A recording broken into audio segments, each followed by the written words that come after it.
Welcome back everybody. Today I want to talk about Hogwarts Legacy itself. Do you want to know if the game is really worth to buy? Then sit tight, alright? First, let us talk about the world itself. As you maybe already have seen, the world looks stunning. There are so many moving objects and so much love to the detail that it never gets boring to have a closer look.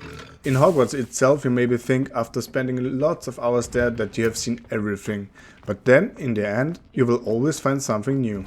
The map is also quite big, so it will take some time to explore everything. Sometimes it is even better to explore it by foot than with the broom, not to miss anything. But what is really impressive at first becomes quickly a bit boring and shallow. Now before you hate me, let me explain. There are so many Merlin trials and treasure vaults, but in the end they are all the same. I think there are maybe 5 different types of Merlin trials, and if you completed them once, you basically know all of them. The same is with the treasure vaults, even though some of them has a small puzzle in it which needs to be solved. This is my personal opinion, but I think if there would have been just half as many Merlin trials and treasure vaults, but therefore the treasure vaults would have been real dungeons like in Skyrim or so, it would have been better. Now let us talk about the story/main quest. Overall, the story is quite interesting and I was pleasantly surprised how captivating the story/main quest was. What I missed is the possibility to be able to give more than just one answer. I mean, don't get me wrong, you could sometimes choose between 3 different types of answers, but in the end they all lead to the same outcome. What is really annoying doing the main or side quests is that your character speaks to himself with clues like, I should maybe use this or that spell. And this is not just after 1 minute, but rather after 5 or 10 seconds. This makes the solution finding unsatisfactory in my opinion.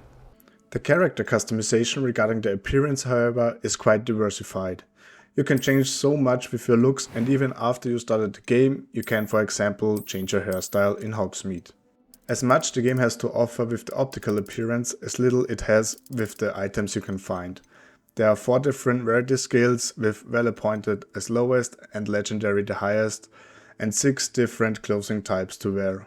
You can customize, or better said, upgrade your clothings, but since it's not really hard to do so, it does not really feel accomplishing if you do it. What really makes a lot of fun in the game is the combat style. The mechanics are maybe not so difficult like in other games, but it keeps making a lot of fun.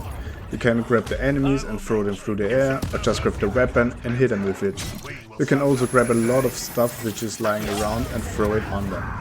It can be said that it never really gets boring. What is really one of the breaking points of the game is the performance, at least for PC players. Even with a decent setup, I had severe frame drops when I was running around in Hogsmeade or Hogwarts. Wait a minute, maybe my PC just doesn't like hogs, you know, like Hogwarts and hogs meat. All jokes aside though, it should not be the case that you need to have a mod to have a smooth running game. After I installed the mod, the game was playable in Hogsmeade and Hogwarts again. Hopefully I could give you some insights of the game, but now let us answer the question, is it really worth it? It is not so easy to say, but let me try. If you're a die-hard Harry Potter fan who is not so much into RPG games and really just want to explore Hogwarts and its unique world, you will find a suitable game with so much love to the detail. If you are an advanced/experienced gamer who is looking for a challenging adventure, you will get bored sooner or later, because the hard mode is really not so hard after all.